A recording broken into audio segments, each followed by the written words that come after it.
El Instituto de Filológicas de la Universidad Nacional Autónoma de México se siente muy orgulloso de tener aquí presente al profesor y crítico Ángel Esteban y al escritor Leopoldo Cervantes Ortiz, que le agradecemos mucho que haya aceptado estar aquí, maestro. Hablará sobre uno de los que ya son los mitos mexicanos, Elena Garro, pero quisiera que viéramos su currículum, que a pesar de la brevedad se ve que se la sabe de todas. Es catedrático de literatura hispanoamericana en la Universidad de Granada, donde coordina el máster en estudios latinoamericanos y profesor visitante en las universidades de Delaware, Montclair State y Brown. Dirige el grupo de investigación IBRIS, Literatura y Cultura Latinoamericana, y la revista Letral. Ha publicado más de 80 libros, entre ensayos, antologías, ediciones de clásicos y libros de conjunto, y más de 200 artículos en revistas especializadas y capítulos de libros. Entre sus publicaciones destacan Cuando llegan las musas, Cómo trabajan los grandes maestros de la literatura. Otro es Gabo y Fidel, El paisaje de una amistad. Literatura cubana entre el viejo y el mar. De Gabo a Mario, de Gabo a Mario, pues debe estar interesante esto de la amistad y la ruptura, la estirpe del boom. Madrid, está casado con una cubana, Avanese. Madrid, Avanese, El flaco Julio y el escribidor Julio Ramón Ribeiro y Mario Vargas Llosa. También debe ser muy interesante esta unión de dos admirables escritores peruanos. El escritor en su paraíso, 30 grandes autores que fueron bibliotecarios, ya muy especializado esto, y El hombre que amaba los sueños. Qué bueno que se reivindique a Leonardo Padura ya, y decir que sus obras han sido traducidas a 9 idiomas, y en los últimos años ha publicado en Cátedra, la prestigiada colección, las ediciones críticas de Máscaras de Leonardo Padura, Nos quedan los dones, y otro que al final quisimos mucho y vino a morir a México, Eliseo Diego, El carnero de Juan Rodríguez Freile, y Los recuerdos del porvenir, de lo que hablará ahora de Elena Garro, así como las antologías de la poesía de Pablo Neruda y Rafael Alberti para la editorial Verbum. Sus ensayos más recientes son Calandria de Luz, la presencia de la teología de la liberación en la poesía latinoamericana, y París en femenino, 30 escritores, 30 escritoras en la capital del arte y la literatura. Digo, qué bueno que haya un buen número de gentes para hablar sobre la que es para mí no solo la mejor autora mexicana, sino latinoamericana, y una de los 5 o 6 mejores novelas que se han publicado, que es en México, que es Los recuerdos del porvenir.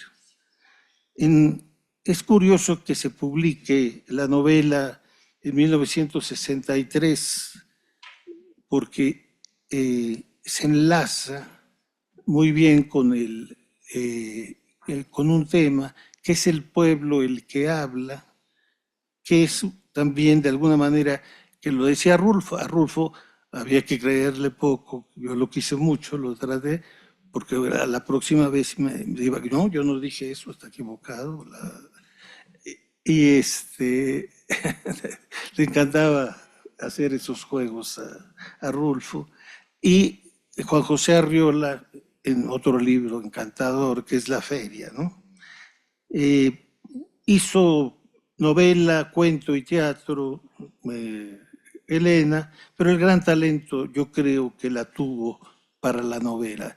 Su odiado y una vez amado Octavio Paz fue la que recomendó el libro a Joaquín Mortiz en su momento, y entre otras cosas decía que era una flor mágica. Estaba verdaderamente entusiasmado Paz, escribió un párrafo en una carta verdaderamente muy lindo.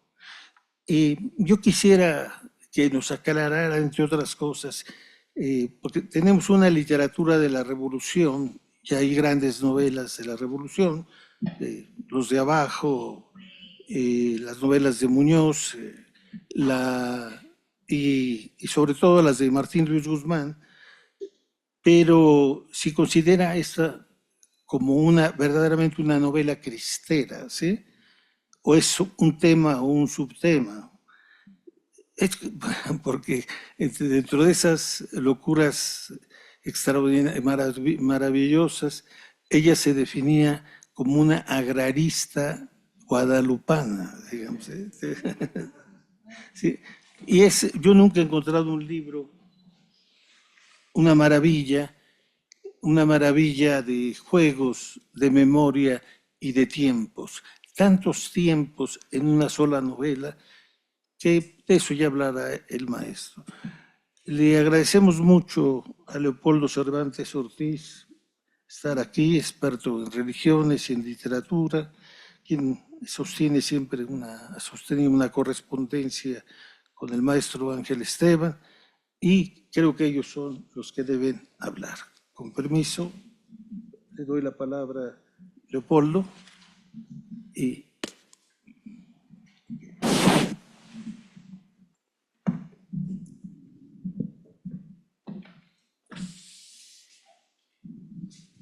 Muy buenas tardes a todos y todas. Suponía yo que el doctor Ángel Esteban iba a presentar directamente la conferencia. No hacemos un intercambio.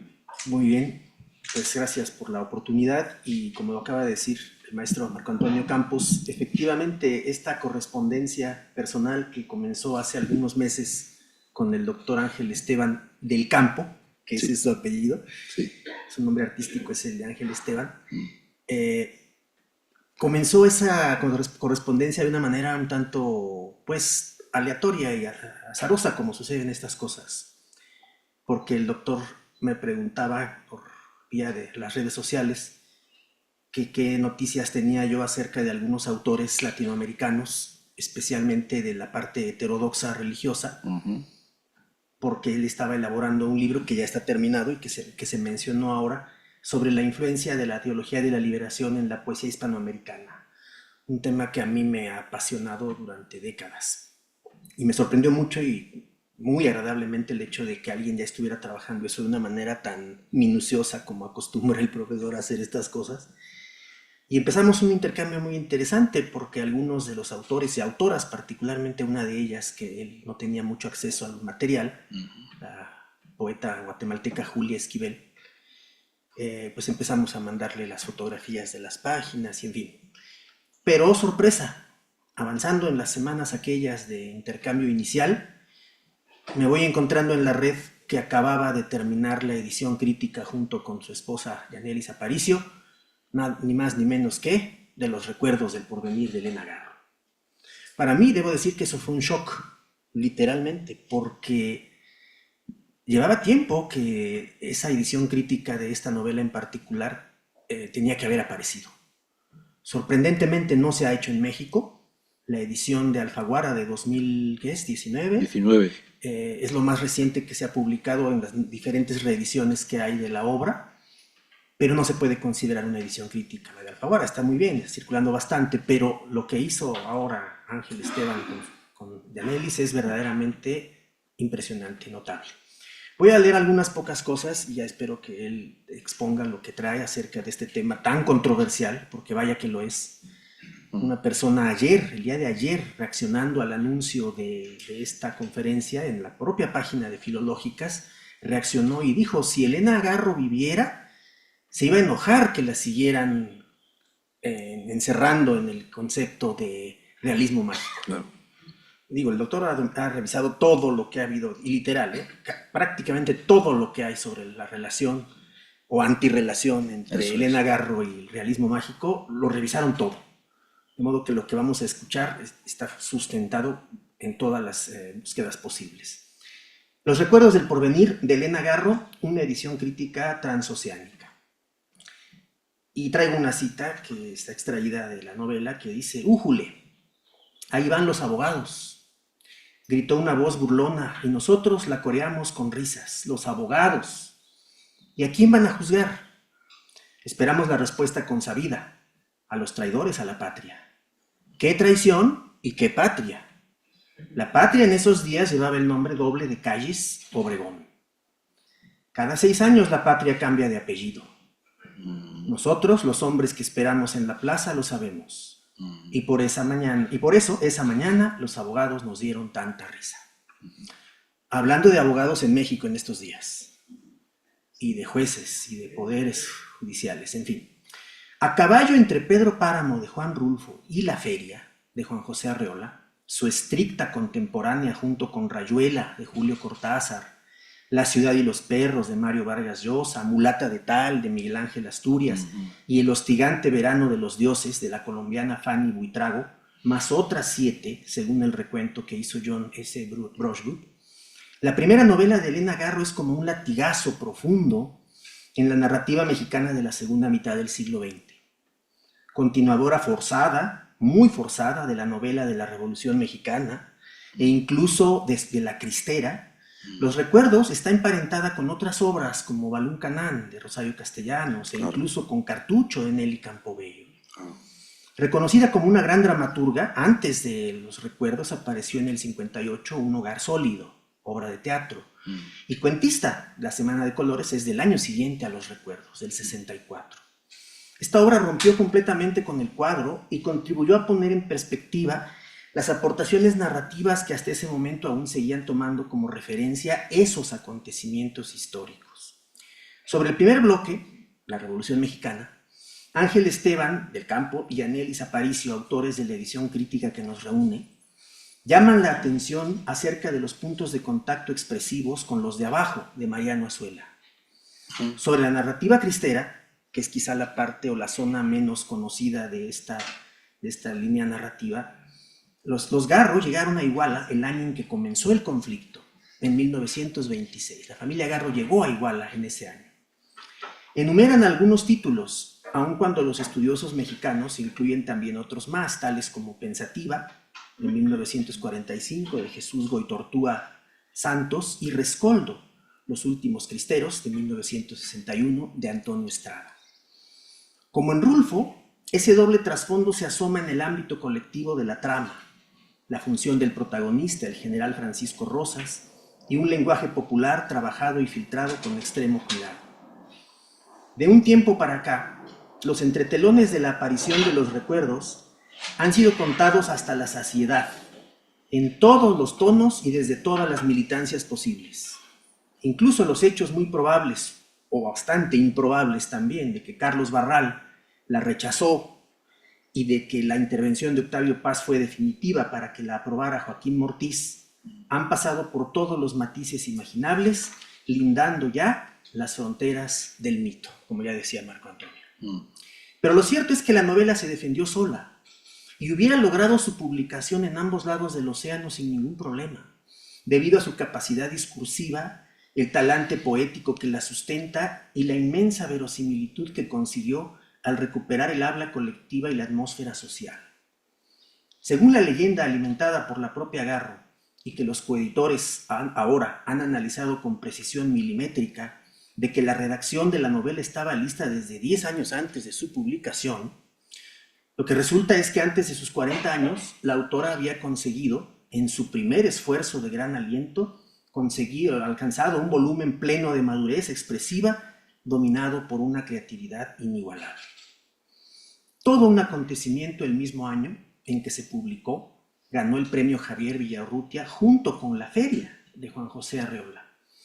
Y eso marcó un antes y un después en lo que se entendería más tarde como realismo mágico.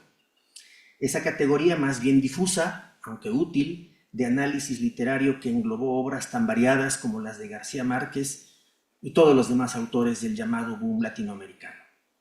Pero ese encasillamiento ha ocasionado que se dejen de apreciar algunas de sus muchas virtudes que ahora con la edición de Esteban y Aparicio nuevamente se reconocen gracias a la minuciosidad con que se han acercado a esta magnífica novela. Más allá de las polémicas que protagonizó su autora, la historia de Ixtepec, el pueblo parlante, se despliega como un fresco histórico transfigurado en varios niveles y capas existenciales que transmiten no solo el relato de las pasiones de sus personajes, sino que va hasta la profundidad del sustrato cultural y religioso presente en las entrañas de la comunidad que le dio vida. Francisco Prieto se ha encargado de recordar que antes de Garro fue Rafael Bernal, nada menos, con Memorias de Santiago Oxtotilpan de 1945, el primero en hacer hablar a un pueblo como narrador. Y él lo sabe muy bien porque prologó la reedición de este libro del año 2005. Para Brushwood, el componente de realismo mágico ayuda a explicar la base del relato. El pueblo de Ixtepec se mira a sí mismo. El único aspecto realmente turbador de la novela es el de la semipersonificación del poblado, que determina que hable en primera persona. El pueblo es una entidad, pero el hecho de que hable me ha parecido siempre falso, dice Brushwood. En todo caso, el pueblo, sentado sobre esta piedra aparente, inmutable, estático, se contempla a sí mismo y sabe que solo vive en su memoria. Ya lo dijo Marco Antonio también, la superposición de tiempos es verdaderamente impresionante. Los coeditores plantean una inquietante pregunta sobre este recurso narrativo que apunta más hacia una interpretación sociológica, y ahí termino yo. ¿Es el pueblo, Ixtepec, todos los habitantes? ¿Es el pueblo solo los cercanos a los personajes principales? ¿Es también Rosas pueblo? ¿Son los campesinos, los pobres, los cristeros? ¿Es el conjunto de los de siempre? ¿Son las familias más implicadas en la historia, como los Moncada y los cercanos a ella? ¿O también cabrían en esa colectividad el extranjero que va a vivir allí y se integra en el grupo y los jefes militares que toman el poder? Ahí termina la larga pregunta que hacen los coeditores. El instante más apegado a ese concepto acontece cuando Isabel se convierte en piedra, que es interpretado así por ellos dos. La conversión en piedra sería el símbolo del castigo que implica la caída, pues se trata de una mujer que siempre pretendió ser distinta al resto de las habitantes de Ixtepec. Le cedo la palabra al doctor Ángel Esteban. Muchas gracias. Bueno, muchas gracias a todos los que estáis aquí. En primer lugar, pues a la universidad, a Filológicas, Marco Antonio, Lilian y todos los que han contribuido a que esto sea posible. Por supuesto a Leopoldo por haber accedido a presentar este acto.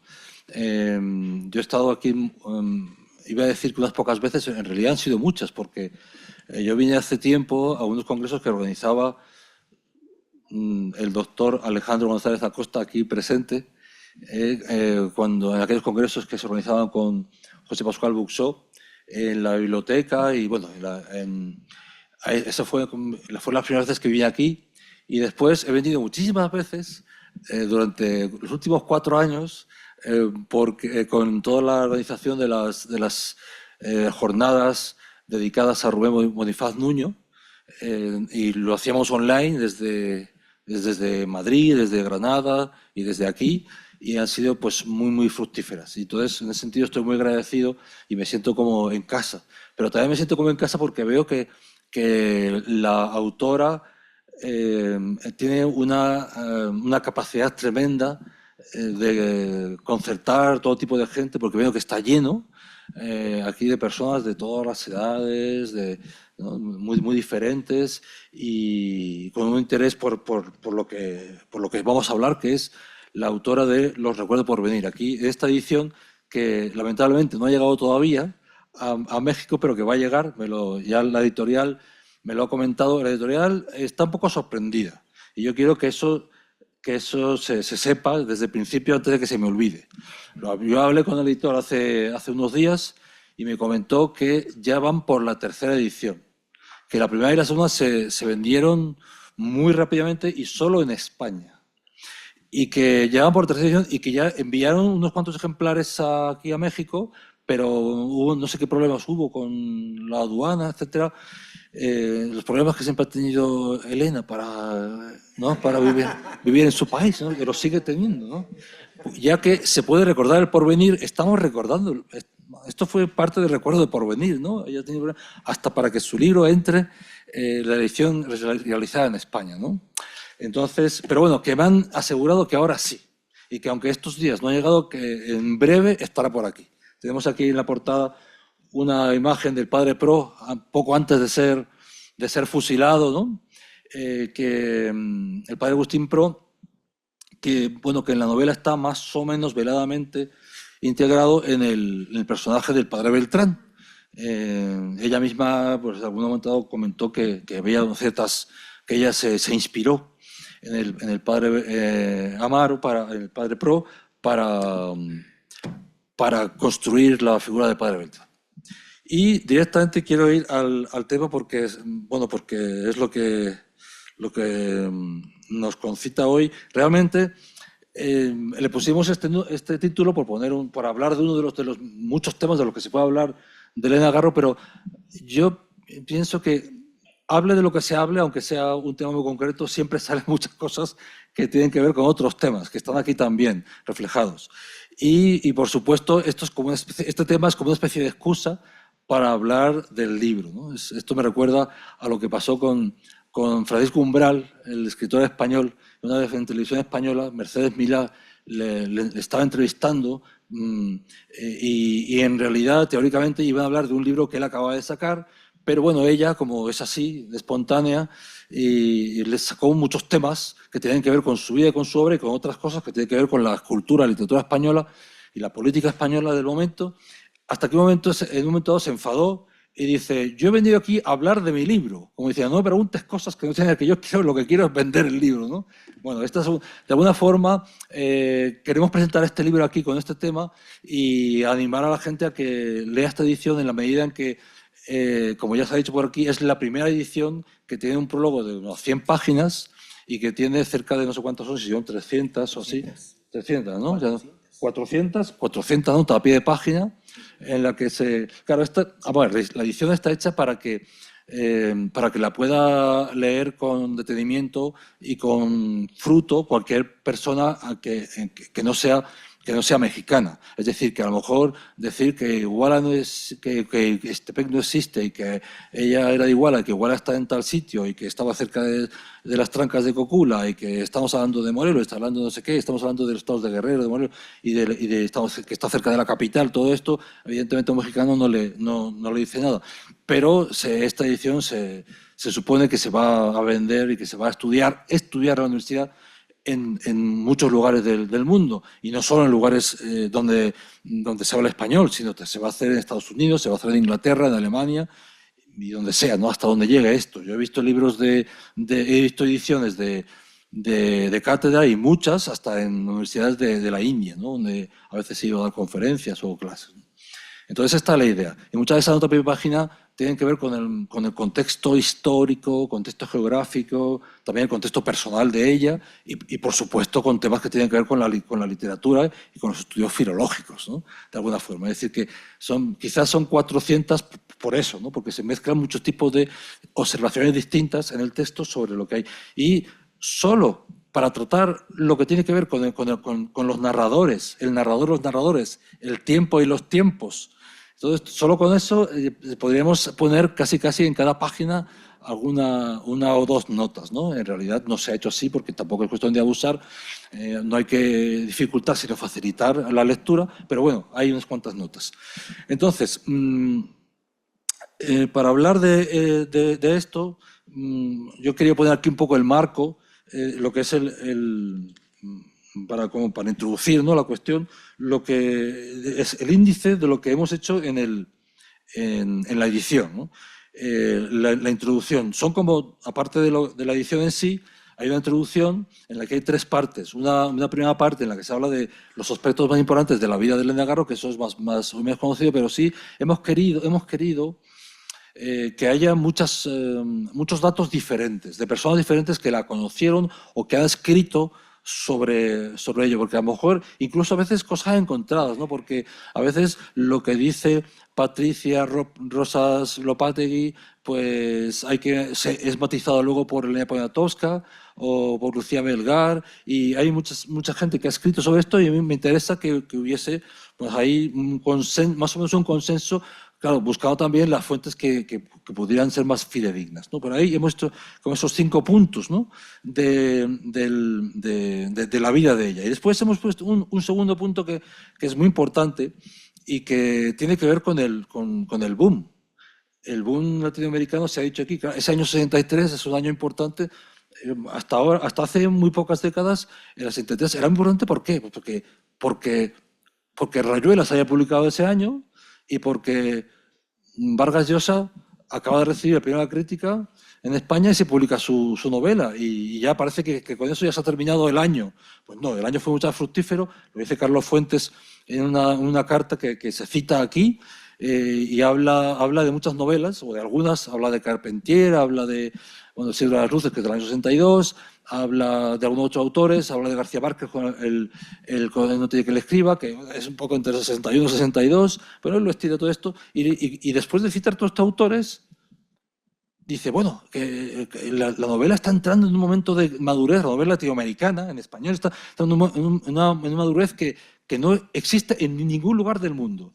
Y de repente uno dice, bueno, a ver, ¿dónde está La muerte de Artemio Cruz? Que él no lo hace a lo mejor por una modestia verdadera o falsa, pero no lo hace. ¿Y dónde está Aura, que también estaba ahí en ese... ¿No? Claro, ¿y dónde está Bomarzo? Se puede decir, Bomarzo es del año 62, y para mí es una de las grandes novelas que esta es todavía, yo creo, que más olvidada que la de Elena Garro. Me parece que es una obra que en un contexto internacional no se ha difundido tanto. Yo, por ejemplo, hoy en día estoy seguro que en España mucha más gente conoce Los recuerdos por venir que Bomarzo. Por lo menos en España. Yo no sé si en toda América Latina, excepto Argentina, será así, pero me da la impresión de que es un escritor del que nadie se acuerda, y no solo de esta novela, que fue su gran novela, sino de otras, ¿no? Me parece uno de los grandes escritores del boom que no se cita cuando se habla del boom, ¿no? Bueno, está también Roa Bastos, hay un montón. Entonces, lo que hacemos es tratar de integrarle a ella dentro de la estructura del boom, y no solo ella, sino las mujeres escritoras. ¿Por qué tantas escritoras magníficas mexicanas del momento tampoco se integraron en el boom? Ella y otras más, y luego también como otras escritoras de otros países no se integraron en el boom. Todo esto se habla, y el machismo de los escritores del boom, pero también el machismo del canon, ¿no?, de la definición del canon. Y ya finalmente, en la tercera parte, donde se estudia la obra concretamente, se habla del realismo mágico, de la guerra cristera, del tiempo y el espacio, del narrador, los narradores, y la mujer y las mujeres. La importancia que tienen, o la función que tienen las mujeres en la obra en esta novela.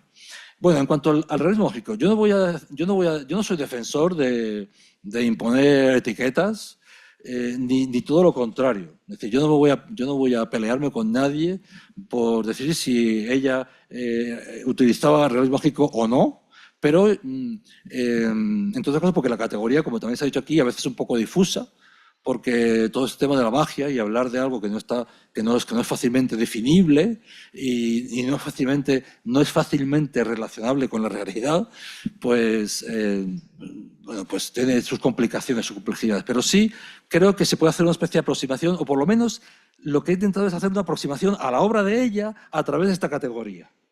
o de algo que se parezca a esta categoría, por supuesto, sin tratar de ser taxativo ni de definir nada de una manera digamos, definitiva, por supuesto. Entonces, primero, para esto voy a hacer mención a los orígenes de ella. Claro, hablando del padre es decir, ¿por qué? Porque en el realismo mágico, todo este planteamiento que hay en la novela tiene mucho que ver su formación católica, pero también su interés por el mundo indígena. Y podemos hablar de una especie de sincretismo religioso y de un concepto de lo mexicano que muy peculiar que tiene ella y que aquí quiero poner en valor, ¿no? Cuando al padre español, el padre español, bueno, aquí yo he tenido que hacer esta noche como una derivación un poquito diferente a lo que tenía pensado, porque claro, yo lo que siempre he leído es que el padre de Elena Garro era una persona muy católica, muy español, asturiano, tradicional, católico, de los de Don Pelayo, ¿no? De estos que, no sé si se quiere todavía decir, de los que dicen que España se salvó y el Castilla se salvó gracias a que hubo ahí alguien que resistió en la punta de arriba y poco a poco se fueron echando a los árabes, ¿no? Estas cosas que uno escucha, ¿no? De vez en cuando y que por lo menos son graciosas como para y luego, pues hablando ayer con Paco Guerrero, estuvimos hablando, presentando esta novela en Cuernavaca, de repente dice, no, católico, él no era realmente no era muy católico, era más bien espiritista. Claro, ya no sé yo a qué carta quedarme, pero todo lo que nos está diciendo, sea una cosa u otra, nos sirve para ver lo que se puede plantear como algo realista mágico en la obra de Elena Garro, ¿no? Porque lo que sí está claro es que ella tenía un interés por lo sobrenatural. Llámese catolicismo, llámese espiritismo. Incluso llegó a decir ayer, estoy recordando a Paco Guerrero, que la decisión de irse a vivir a Iguala tuvo que ver con eso, una especie de destino, algo que tiene que ver con el mundo espiritual, con ese espiritismo, ¿no? Ese mundo de lo oculto y también de la reencarnación, porque dice que cree en la reencarnación y que el destino de Iguala está un poco relacionado con eso. Lo explicó él en este sentido. Bueno, esto digamos que es anecdótico, pero sí que nos va a servir. El rey pobre, como lo llamaba él, a su padre, dice, era pobre pero era rico en virtudes, porque tenía muchas virtudes que eran de tipo espiritual y también era un hombre muy culto, los idiomas, la literatura y todo esto. Entonces, ¿qué ocurre? Que en ella se da con toda esta riqueza que le dan los dos, el padre y la madre, no solo el padre y la madre, y su tío, que también era el tío bueno y era un tío muy bueno, que era un tío, quiero decir, un tío carnal, no una persona como decimos en España que todos le decimos tío, ¿no? Era un tío real de ella, que también era muy culto, ¿verdad? Pues eso, y entonces eso estimula mucho la imaginación, y ella fue una persona muy imaginativa. Otra cosa que se dijo ayer, y espero no estar todo el rato hablando de lo que se dijo ayer, porque yo aquí vine a hablar de este tema, pero dice que en un momento dado, en un momento que tenía muchos problemas con Octavio, que salió de la casa con enfado, se oían los gritos de todos lados y se fue a refugiar con su hermana Deva en Cuernavaca, y que una vez que estaba en Cuernavaca, que allí pues ya estaba mucho más tranquila y ellos hablaban de las cosas de la infancia, y entonces decidieron ir a Iguala a ver la casa donde vivieron, hicieron ese viaje. Y cuenta él que él fue con ellas, él era muy joven en aquella época, fue con ellas dos, y que ellas dos cuando llegaron a la casa, que ya eran otras personas y era distinta, pero que empezaron a hablar y a recordar todo lo que hicieron en la infancia, todo lo que hacían en la infancia, y que parece como que estaban, esto es muy importante por el título del libro y lo que aparece en el libro y lo que se podía hablar como realismo mágico, y es que dice él, que de repente ellas como que desaparecieron de donde estaban y que se trasladaron a ese espacio, que ya no era el mismo espacio, aunque era el mismo, ya no era el mismo, y al tiempo, entonces hablaban como cuando eran niñas, ¿no? Y entonces, claro, eso es un ejercicio de imaginación, es un ejercicio de memoria, pero también es un ejercicio de imaginación, porque la memoria siempre traiciona a la realidad. Pues en la realidad, nunca sabemos cómo es la realidad porque la memoria siempre es distinta a lo que fue la realidad. Y en el caso de ellas, la invención / imaginación está unida a la memoria de una manera muy fuerte, ¿no? Y eso se ve en la novela. Y de hecho, la novela comienza, como veremos ahora, comienza como un ejercicio de imaginación, de recuerdo de la infancia. Fijaos en una carta de Karen Barclay, estas cartas que están en Princeton, de Elena Garro, en el año 77, le dice ella a Balcells lo siguiente: para mí lo mexicano es un arrebato religioso, un querer ir hacia arriba, hacia lo maravilloso. Ya antes de la llegada de los españoles, los mexicanos gozaban de un régimen teocrático y su máxima aspiración era llegar a Dios. Los españoles suplieron a ese gobierno con el esplendor de la Iglesia Católica, en la que los mexicanos encontraron lo que creyeron perdido: belleza, magia, ritos y una jerarquía que abarcaba desde el campesino más anónimo hasta Dios en una escala de valores perfecta. Bueno, esto evidentemente es lo que ella piensa, es su manera de pensar, pero que más que estemos o no de acuerdo con lo que dice, lo que me interesa es ver que para ella tanto lo indígena como lo español, que por cierto ella nunca dejó de ser español, tuvo el pasaporte español toda su vida, esos orígenes mezclados, sincretizados, tienen mucho que ver con lo que luego va a escribir ella en sus obras, sobre todo hasta el año 68, es algo donde había más realismo mágico, como han dicho muchos escritores, muchos críticos, y tiene que ver con ese mundo sobrenatural o ese mundo de la imaginación, de lo que está, de la relación entre lo que se puede ver y lo que no se puede ver, lo material y lo espiritual. Fijaos qué dice la crítica. Ya digo que no voy a defender el realismo mágico, pero fijaos, aquí no están todos los que hablan de esto. Algunos hablan lo citan más o menos, otros hablan de una manera más profunda sobre el realismo mágico aplicado a la novela Los recuerdos por venir. Molina, año 80, Anderson, 82, Rosero, 87, Valeston, 89, Rojas, 90, Budgar, 95, Turuño, 95, Navascués, 95, José Velasco, 97, Patat, 99, Navascués, 2001, Peralta, 2005, Melgar, 2010, Alvarado, 2013, Smith, Hoover, 2016. Y hay más, pero son quizás los que más, de una manera más concreta o más clara, han hablado de esto. Sabemos que en este planteamiento que se hace sobre ella, el reino mágico, se habla de una primera etapa de su narrativa, o sea, de su obra en general, hasta el 68, hasta los sucesos de Tlatelolco, en el que hay más realismo mágico o más, más relación entre lo material y lo espiritual, si se quiere, en estas tres obras, en las primeras obras teatrales, en la novela y en la Semana de Colores. Y después ya digamos que el realismo sería un realismo duro, ¿no? Si se quiere, ¿no? Lo que se trata después de los años 70, ¿no? O 68. A ver, una cosa importante: posibles antecedentes y autores del entorno que se pudieran relacionar y de lo que se ha hablado y sobre lo que hay que hacer algunas puntualizaciones. El primero sería Juan Rulfo. Es evidente que Juan Rulfo, que no, para mí no es realismo mágico, lo de Juan Rulfo es otra cosa. Juan Rulfo es, porque el realismo mágico sería cómo escribir, que es lo que decía Carpentier. Nosotros, los autores de los 50 adelante, lo que hemos hecho, o lo que estamos haciendo es buscar un lenguaje que expresara una realidad que estaba allí desde siempre y que los cronistas de Indias trataron de hacer, y lo hicieron como pudieron, con los mecanismos que tenían, que eran a lo mejor pues, los tópicos de la literatura medieval, ¿no? O de la literatura clásica, y ahí esos tópicos les servían para tratar de explicar algo que no entendían lo que era, porque no tenía nada que ver con lo que se vivía en Europa, la naturaleza, pero también la relación entre las personas, también los conceptos mágicos de muchas cosas, todo esto. Esto no lo hemos inventado nosotros, esto está inventado desde siempre. Lo que pasa es que nosotros lo que hemos hecho ha sido buscar un lenguaje y una forma concreta y satisfactoria de describirlo, de describir esta realidad, que es nuestra y la que vivimos todos los días. Esto es lo que decía Carpentier.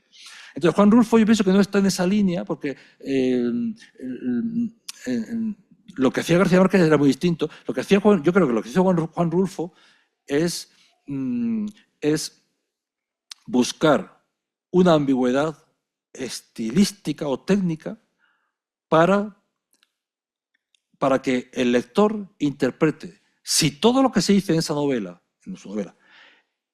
tiene que ver con un mundo de vivos o tiene que ver con un mundo de muertos. Es decir, lo que hace es tratar de ambiguar o ambigüezar, o como se diría, ¿no? Ambiguar, ¿no? Porque siempre se dice, desambiguar se dice mucho, pero ambiguar no se dice, ¿no? Ambiguar, si se quiere, la posibilidad de pertenencia a uno de los mundos o al otro de los mundos.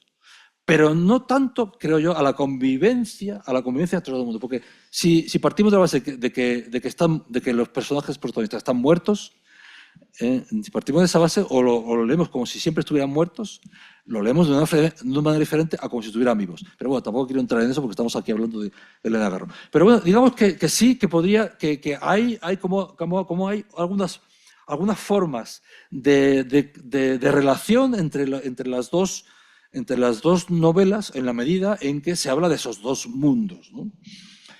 Aunque de forma diferente, porque ella yo creo que los trata de integrar en su forma de entender la realidad y de entender el tiempo, el pasado y el futuro.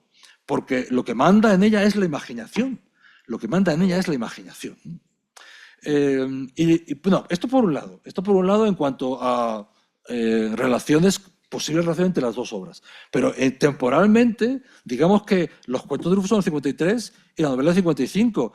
Si aceptamos que ella escribe la novela entre enero y febrero del 53, en ese sanatorio de Berna, donde estaba tratando de curarse de la mielitis, por la que tuvo que volver de Japón en el 52, pues si aceptamos lo que ella dice sobre esto, ella escribe la novela 2 años antes que Juan Rulfo publique su novela. Y por tanto, al hablar de antecedentes y consecuentes, a lo mejor hay que discutir todo esto.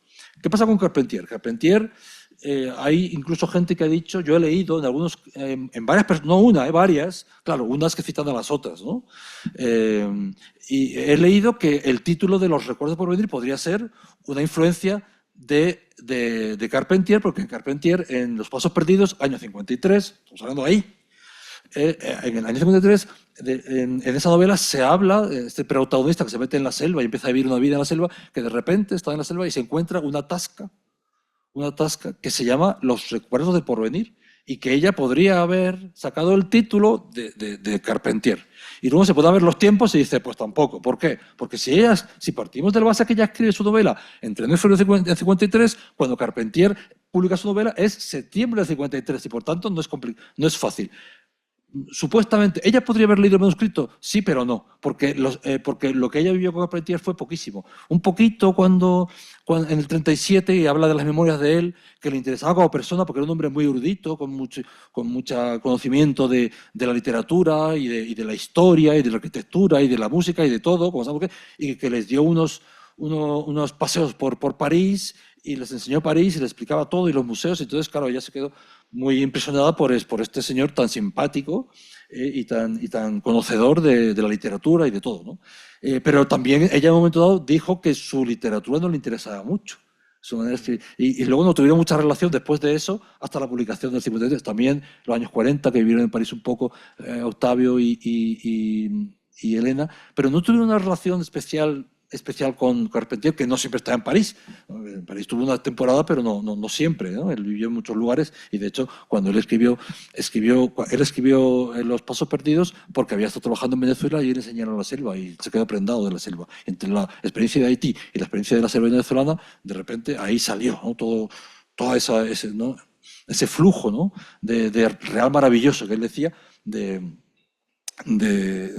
pero que no puede ser, eso no podría ser. Con Viaje a las Asturias, bueno, no consta que haya una influencia. Un escritor que sí que es realista mágico, anterior a García Márquez y muy parecido a García Márquez muy parecido a él, es José de la Cuadra. Con esta novela del 34, Los Sangurimas, ahí hay un realismo mágico clarísimo en Los Sangurimas. Curiosamente, ese mismo año, 34, se publica, si no mal no recuerdo, Huasipungu, de Jorge Icaza, que es como el gran escritor ecuatoriano de esa primera mitad del siglo XX, incluso de la segunda. Es decir, tenemos al escritor clásico del siglo XX, y de él se habla mucho, pero no se habla de este otro. ¿Y qué pasa con Huasipungu? Huasipungu es una novela en la que los personajes son como tipos, no son realmente de carne y hueso. ¿Por qué? Porque yo creo que lo que hay mucho en esa novela es una concepción marxista de la historia, de la lucha de clases, los dominados y los dominantes y los dominados en los Huasipungos, ¿no? Y lo aplica a la realidad de Ecuador. Pero nadie habla de esta obra. Y esta obra sí que podía haber sido antecedente tanto de ella como de García Márquez, como de Carpentier, pero realmente no lo es, porque es un escritor absolutamente desconocido, incluso hoy en día, fuera de Ecuador. Augusto Rabastos podría ser, pero bueno, Hijo de Hombres de los años 60. Si ya escribió en 53, es imposible. Bioy Casares, no, claro, no es comparable. Ahí no hay realismo mágico, es otra cosa distinta. Lo fantástico rioplatense o argentino es distinto. Grupo no tiene nada que ver con el realismo mágico. Y claro, lo pongo aquí no tanto por la posible influencia, sino por el conocimiento mutuo, ¿no?, que hay entre los dos, ¿no? Pero no lo hay. Y García Márquez, que tampoco puede ser un antecedente de ella. ¿Por qué? Porque García Márquez, cuando realmente implanta esa visión, es cuando rompe con todo lo anterior, que es Cien años de soledad. Sí, Macondo existe antes, pero el Macondo del año 62 es un Macondo que no ofrece no ofrece un mundo mágico como hay algo de eso, pero incluso él mismo es consciente de que entre el 62 y el 67 hay, ¿no?, una evolución grandísima en ese sentido. Tampoco entonces en este caso podría ser los cuentos del 62 y mucho menos lo anterior, entre otras cosas porque todavía tenemos en cuenta que ella escribió en 53 y García Márquez en 53 lo que había publicado habían sido La mala hora, si mal no recuerdo, que es del 53 al 52, me parece, y los cuentos que no aparecieron en el libro hasta el año 70, de Ojos de Perro Azul, que tampoco eran realismo mágico, era Kafka en estado puro, ¿no? Porque era lo que... Entonces, digamos, bueno, ¿por qué me extiendo en esto? Porque, de alguna manera, si queremos poner en valor lo que ella hace con la posibilidad del realismo que en su obra, es algo que es bastante original dentro del contexto en el que los que luego se han llamado realistas mágicos, pues no estaban cuando ella empezó a estar, ¿no? Y creo que eso es importante. A ver si pasa esto, sí. ¿Qué piensa ella? Sabemos que piensa que tampoco que se defina como muy defensora de ello. Dice, sí, hay elementos mágicos, ¿verdad? Pero ya estaba yo aburrida y Elena me dijo, ya no escribía más realismo mágico. Ya estaba, bueno, aburrida. Todo el mundo con el realismo mágico para arriba, para abajo. Es un fastidio. Entonces escribí y Matarazzo no llamó. Sobre todo en Matarazzo evité toda magia y todo realismo mágico.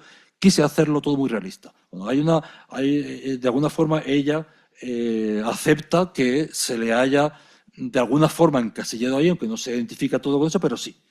Y otra cosa dice, ya estoy harta de que me digan realismo mágico, porque ha habido tanto realismo mágico en esos años y es tan horrendo, una señora que levanta los brazos y le salen 40 pájaros y luego se va volando, todo eso son pendejadas. Perdóname que lo diga, pero lo dice, ¿no? Y nomás por no escribir entre esa banda de pendejos, yo ya no quiero volver a escribir jamás nada mágico. Han echado a perder toda posibilidad de novela en América Latina con tanto realismo y tanta magia. Es decir, que es muy crítica con eso. Más cosas. Yo metía el realismo mágico como un recurso. Cuando no encontraba salida en algo, pues metía el realismo mágico. Claro, tampoco sabes mucho hasta qué punto ella lo dice esto muy en serio, ¿no? Porque son preguntas que le hacen de repente y ella contesta de repente. Es decir, no es una persona que haya pensado profundamente en escribir de esa forma, ¿no? Otra, mi obra es total y absolutamente realista, sin nada de mágico ni fantástico. Aquí lo contrario, ¿eh? Todo lo que en ella aparece fue real, verdadero, ocurrió o había ocurrido tal cual. Bueno, esto que lo dice, ya lo dijo también García Márquez. Yo no he inventado nada. Yo lo que escribo es lo que pasó. Y entonces le dice, bueno, ¿y eso de elevarse en una sábana? Entonces ella explica de dónde viene, ¿no? No voy a explicarlo aquí porque todos lo sabemos, ¿no? También, dice, es un concepto y un término mercantilista. Por supuesto. Esto. No es original porque la cosmovisión indígena caminaba desde hace varios siglos por esos mismos itinerarios. Carpentier, es el Carpentier teórico, por supuesto. Bueno, nuestra edición, esto ya no voy a hacerle spoiler, lo paso, ¿verdad? Porque en nuestra edición hay un párrafo al final de este capítulo en el que decimos que, bueno, que se puede hablar de bueno, si quieren lo puedo. Es que no sé cómo se pasa para atrás. A ver, aquí, sí, puedo.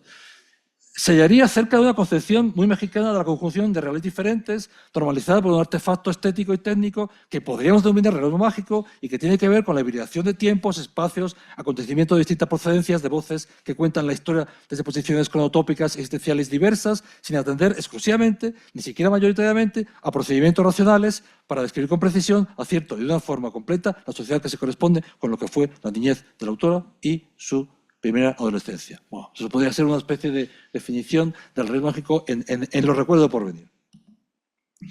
Bueno, en la calle del Carpentier ya sabemos lo que es, no, tampoco quiero extenderme demasiado.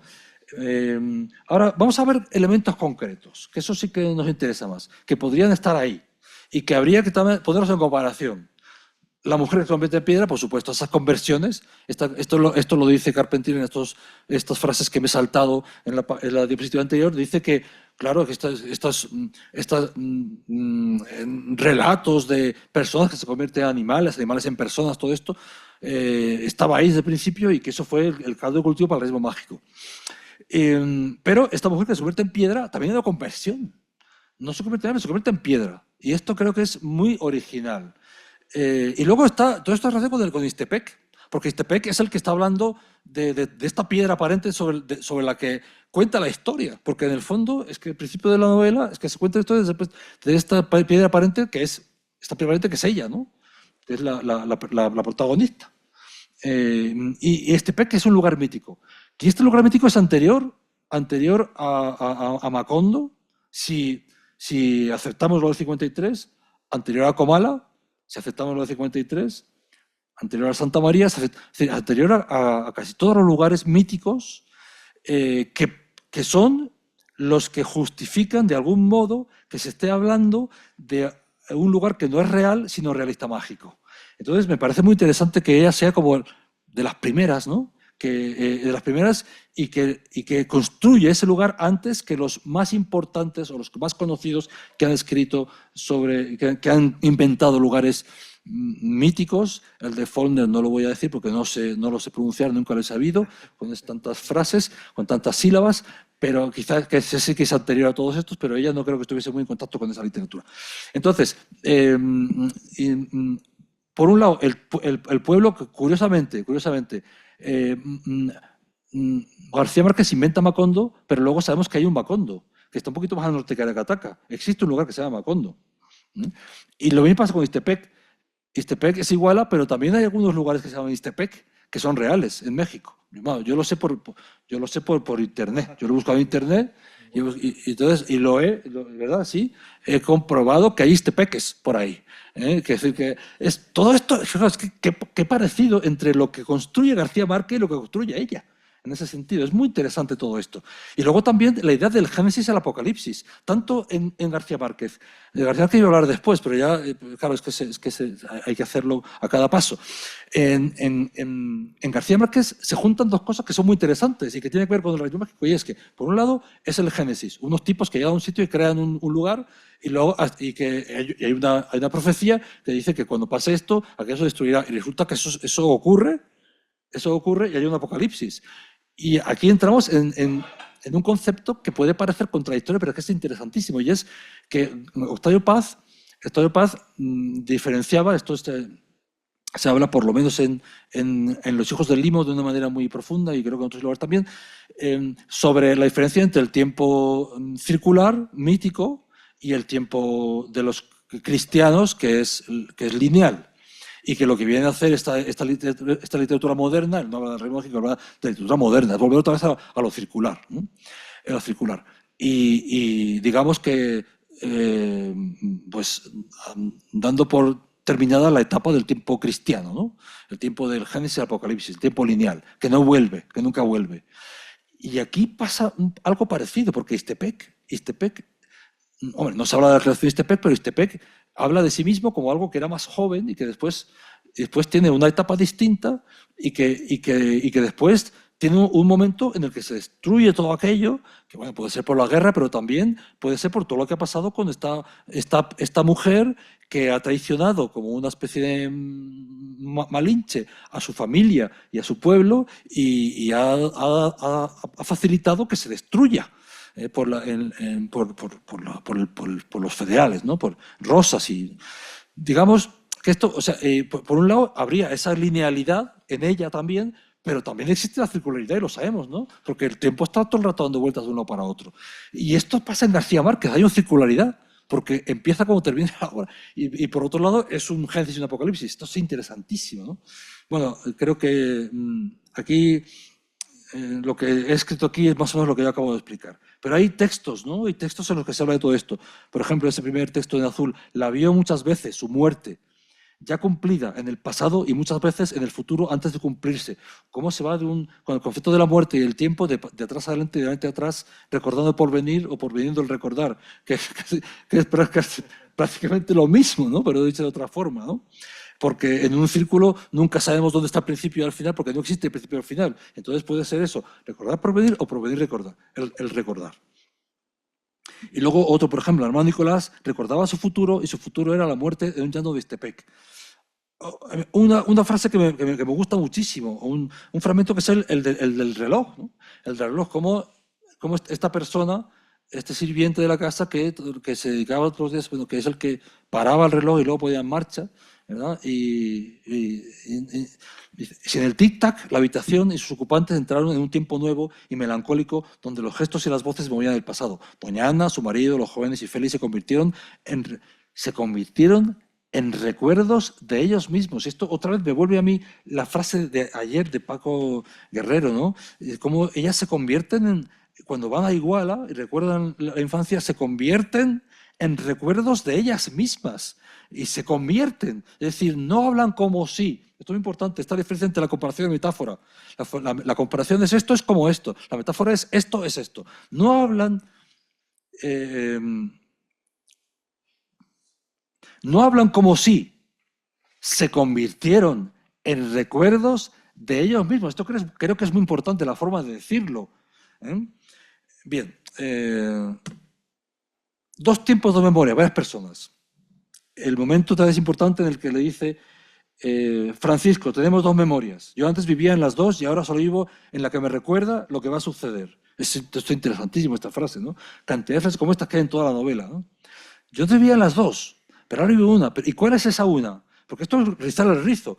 Dos memorias significa que hay dos posibilidades de vivir y que podrían ser independientes, pero homogéneas. Pero es que en la que yo estoy viviendo ahora, lo que ocurre es que no hay nada homogéneo, porque en la que vivo ahora me recuerda lo que va a suceder. O sea que es un rizar el rizo muchas veces, y esto lo hace con muchísima frecuencia en la novela. Es decir, se podría ver todos esos momentos en los que hace estas cosas e incluso clasificarlas, si se quiere, de alguna forma como hacían los estructuralistas. Se podría hacer, ¿no?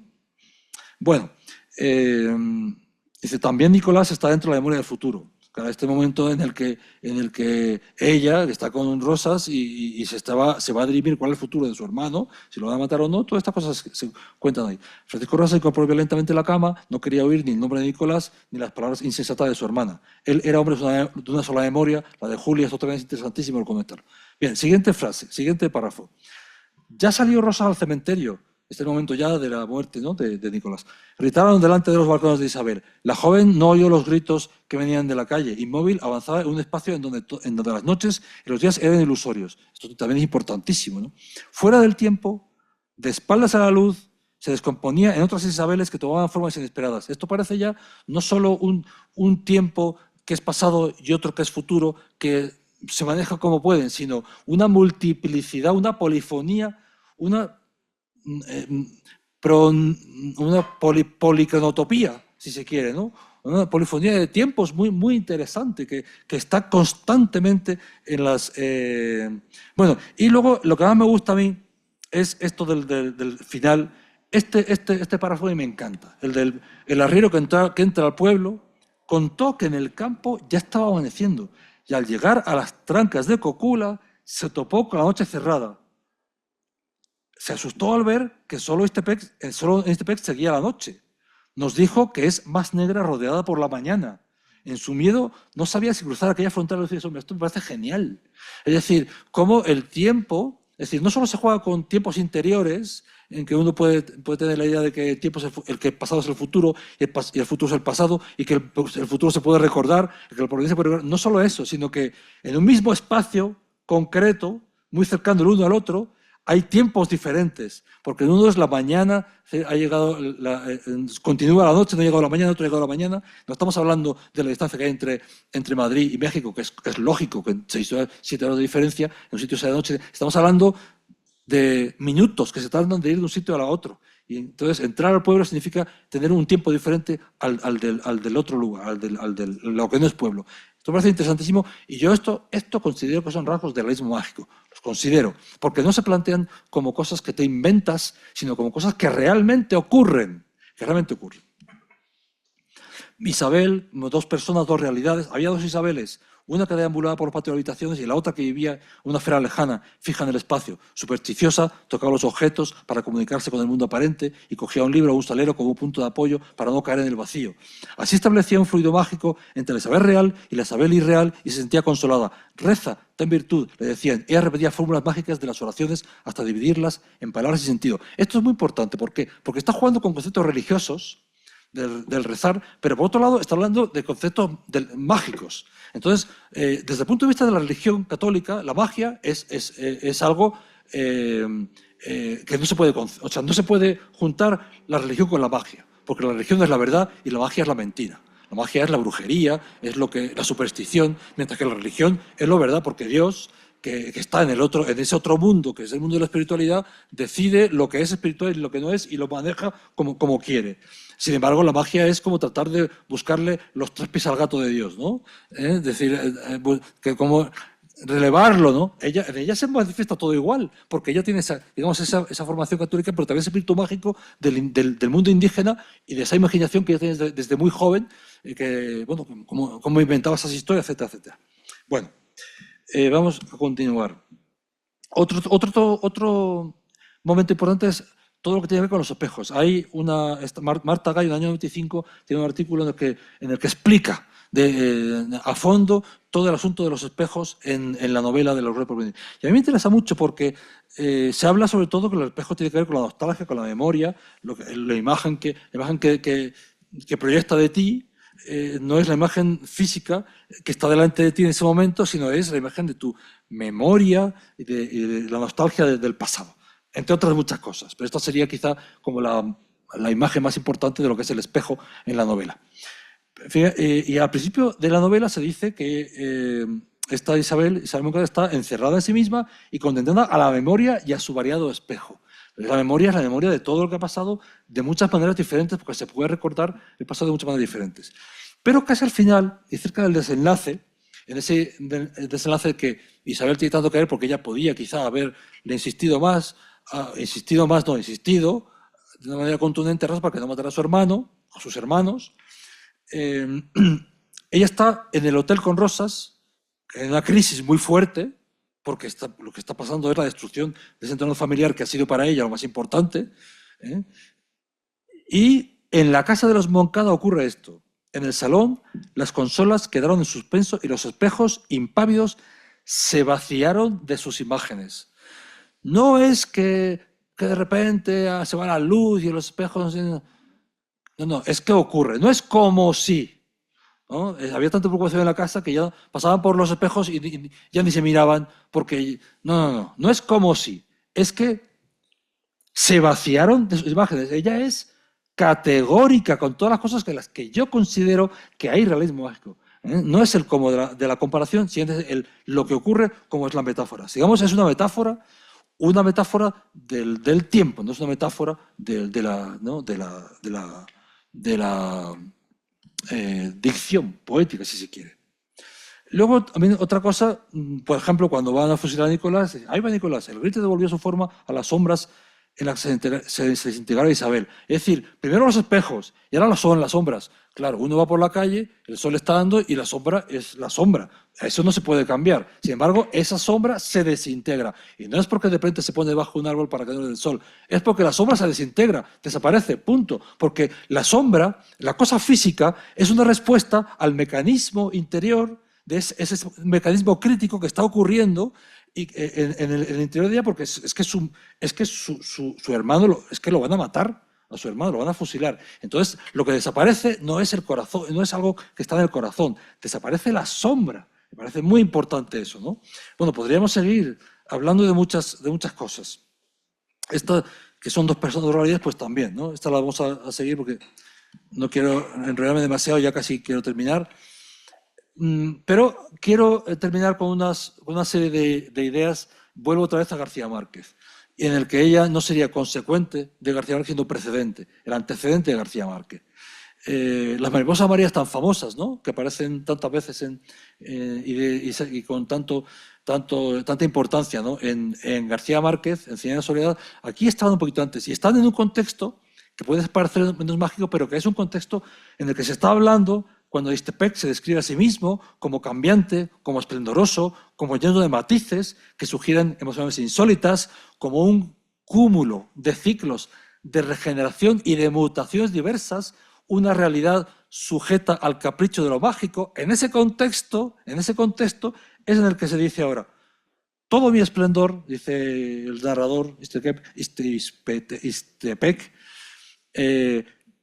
caía en la ignorancia, en un no querer mirarme, en un olvido voluntario, y mientras tanto mi belleza ilusoria y cambiante se consumía y renacía como una salamandra en mitad de las llamas. En vano cruzaban los jardines nubes de mariposas amarillas. Nadie agradecía sus apariciones repentinas. ¿Qué quiere decir esto? Quiere decir que las mariposas amarillas, con sus apariciones repentinas, contribuían a que este pueblo fuera algo lleno de mutaciones mágicas, sujeta a los caprichos de lo mágico. Por lo menos yo lo interpreto así esto. Y luego ya otro precedente importante de García Márquez, aunque esto tiene menos que ver con el realismo mágico, pero que es interesante, es, que también lo consignamos en varias veces en las notas de pie de página, es cuando se produce, igual que se produce en García Márquez, y eso no es tanto en 100 años de soledad como en el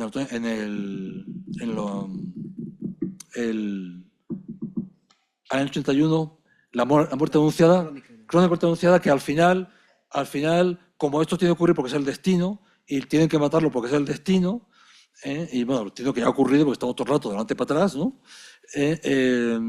Pues llegan a la plaza del pueblo y todo el mundo está en la plaza y todos dicen: Santiago, que te matan, corre, corre, que te matan, que te van a matar. Y entonces llegan al escenario, que es la casa, ¿no?, y el escenario que está puesto ahí, y está el coro de la gente que está gritando, cantando, como con los coros griegos, como las obras griegas, las tragedias griegas, igual, que realmente García Márquez lo saca de ahí.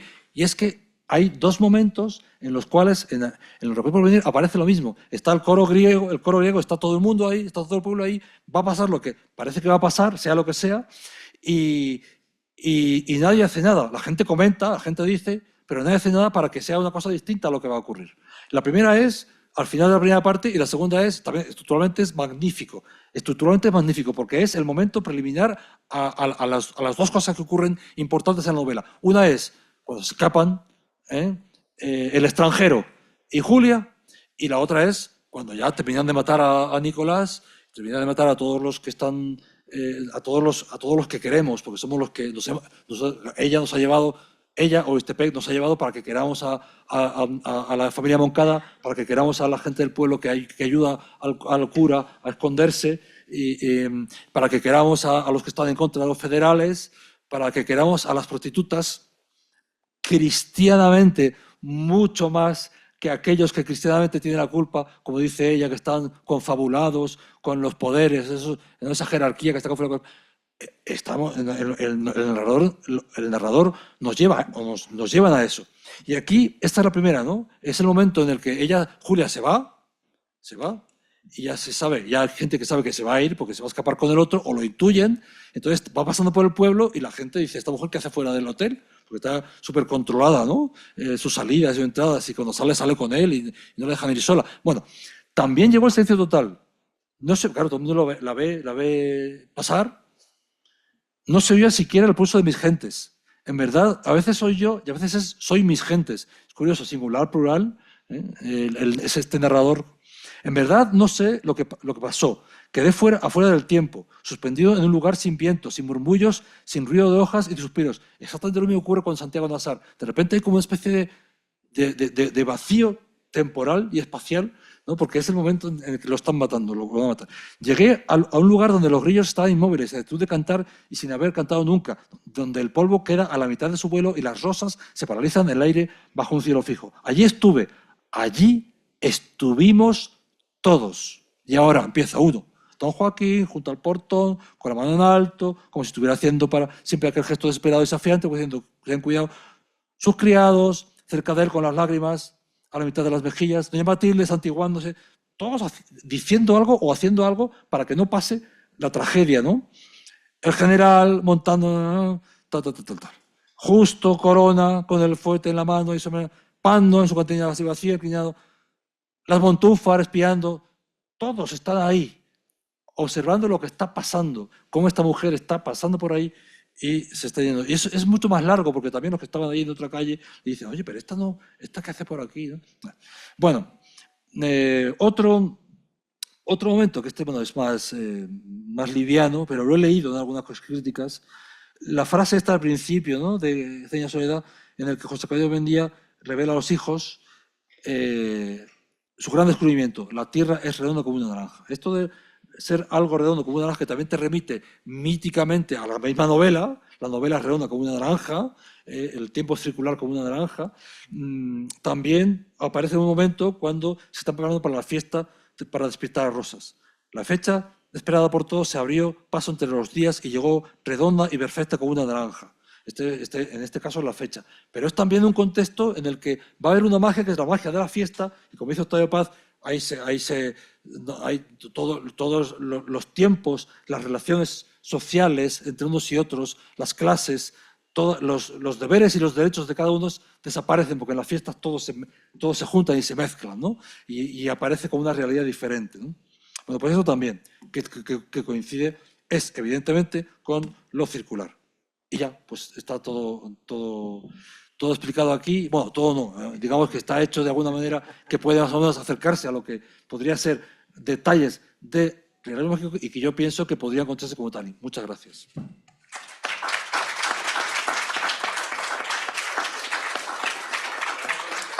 Y fíjese también que aquí está en esta foto, he estado fotos de la madre con la hija, primero más jovencitas y luego menos jovencitas, en la que probablemente Elena le dice a la otra Elena, ya no escribas realismo mágico, ¿no? Bueno, pues eso es. Pues agradecemos mucho a Ángel Esteban por esa memoria de la novela.